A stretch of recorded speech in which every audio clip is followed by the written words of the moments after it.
नमस्कार। आज के इस चर्चा में हम दुनिया के सबसे सफल निवेशक वॉरेन बफेट के वेल्थ बिल्डिंग फ्रेमवर्क को डिकोड करेंगे। सुनकर लगता है ना कि कोई बहुत बड़ा राज होगा, पर सच तो यह है कि यह कोई जादू नहीं है। ये एक बेहद आसान, बिल्कुल कॉमन सेंस वाला ब्लूप्रिंट है। एक ऐसा तरीका जिसे अगर सही से समझा जाए तो कोई भी अपनी आर्थिक स्थिति को एक अलग ही लेवल पर ले जा सकता है।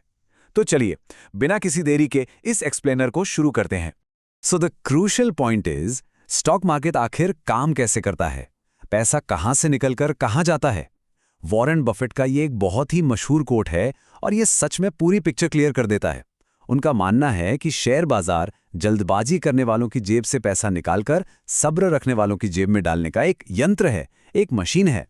रातों रात अमीर बनने की चाहत और इमोशंस में आकर किए गई ट्रेडिंग से अक्सर नुकसान ही होता है। जीत हमेशा उसकी होती है जो शांत दिमाग से लंबे समय का सोचता है। Okay, let's dive into this. इस विश्लेषण को हमने 5 हिस्सों में बांटा है।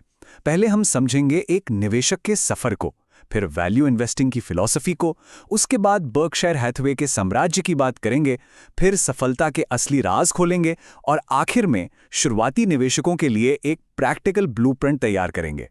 तो शुरुआत करते हैं पहले हिस्से से, सेक्शन 1, एक निवेशक का सफर। आइए देखते हैं कि इस बेहिसाब दौलत और सफलता की नींव आखिर रखी कहाँ गई थी। कहानी शुरू होती है 1930s में, ओमाहा शहर से। अब किसी को भी लग सकता है कि शायद शुरू से ही इनके पास बहुत पैसा होगा, पर नहीं। बचपन में इन्होंने घर घर जाकर अखबार बेचे, च्युइंगम और मैगजीन्स बेची।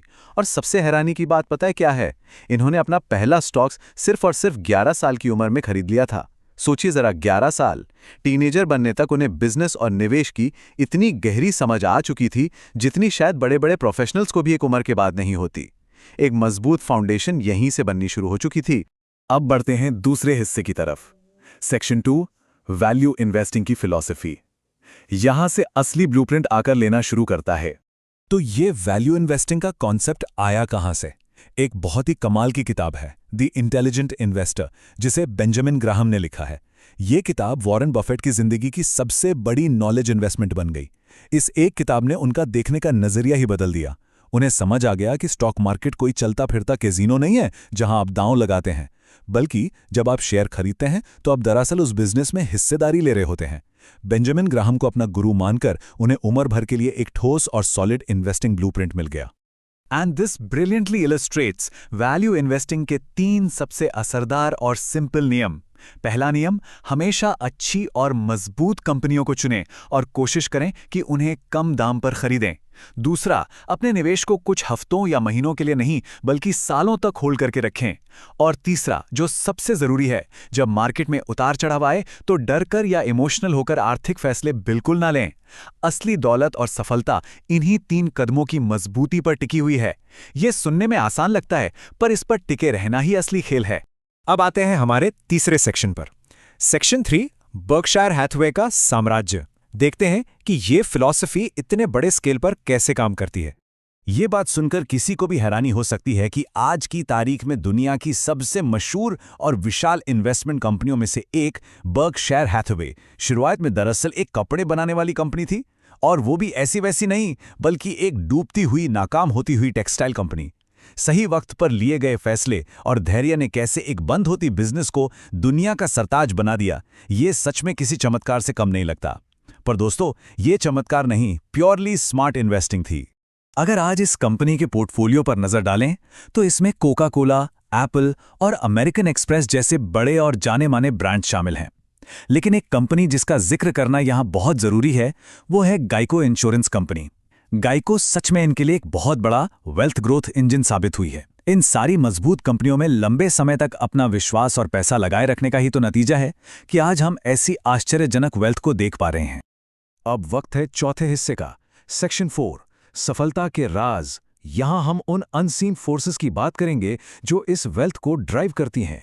Now what's really interesting here is, सफलता का सबसे बड़ा राज दरअसल इस छोटे से नंबर में छिपा है, 60+, 60 साल से भी ज्यादा का वक्त।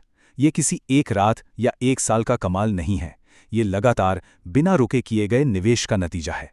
ये कंपाउंडिंग की वो मैजिकल पावर है जो छोटे छोटे फायदों को वक्त के साथ जोड़कर एक विशाल पहाड़ जैसा बना देती है। लेकिन कंपाउंडिंग का ये जादू तभी दिखता है जब इसे दशकों का यानी डेकेड्स का वक्त दिया जाए। टाइम ही यहाँ सबसे बड़ा खिलाड़ी है। यहाँ दो अलग अलग मानसिकताएं देखिए। एक तरफ दशकों तक सोच समझकर निवेश करना है और दूसरी तरफ हर दिन के उतार चढ़ाव को देखकर परेशान होना है।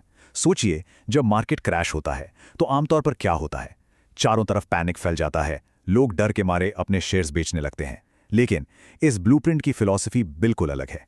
यहाँ गेट रिच स्लोली यानी धीरे धीरे अमीर बनने पर विश्वास रखा जाता है और चाहे कितनी भी बड़ी गिरावट क्यों ना आए, बिल्कुल शांत और फोकस्ड रहने की सलाह दी जाती है। एक और बहुत ही कमाल का असूल यहाँ काम आता है।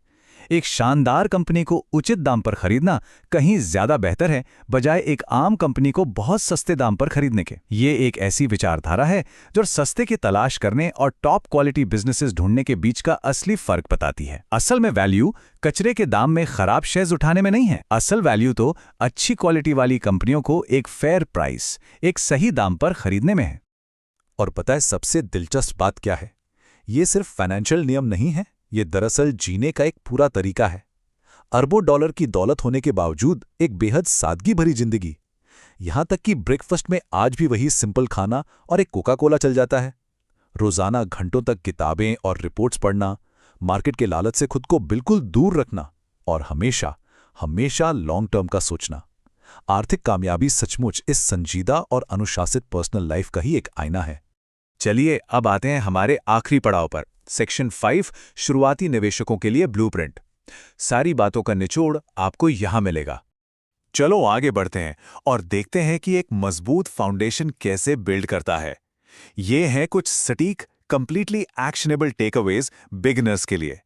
पहला काम, किसी भी कंपनी में पैसा लगाने से पहले मार्केट के फंडामेंटल्स को सीखना। दूसरा, सिर्फ अच्छी और मजबूत कंपनियों को चुनना। तीसरा, अपने निवेश को कुछ हफ्तों के लिए नहीं, सालों तक टिके रहने देना। चौथा, रोजाना ट्रेडिंग के स्ट्रेस और इमोशन से खुद को दूर रखना। और पांचवा और आखिरी काम, चुपचाप बैठकर कंपाउंडिंग को आराम से अपना काम करने देना। अगर ये चीजें सही से कर ली तो समझिए नींव पक्की हो गई। तो इस एक्सप्लेनर को खत्म करने से पहले एक गहरा सवाल विचार करने के लिए छोड़कर जाना बहुत जरूरी है। सोचकर देखिएगा, क्या निवेश सच में अगले दशक यानी आने वाले 10 सालों के लिए एक मजबूत नींव बना रहे हैं, या फिर वो बस आज टीवी पर आई ताज़ा खबरों की एक तुरंत प्रतिक्रिया भर हैं? वक्त और नजरिए को इस तरह परखने का यही छोटा सा फर्क किसी को भी एक बेहतरीन और सफल निवेशक बना सकता है।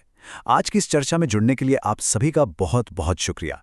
बस ऐसे ही सीखते रहिए और हाँ, अपना धैर्य हमेशा बनाए रखिए।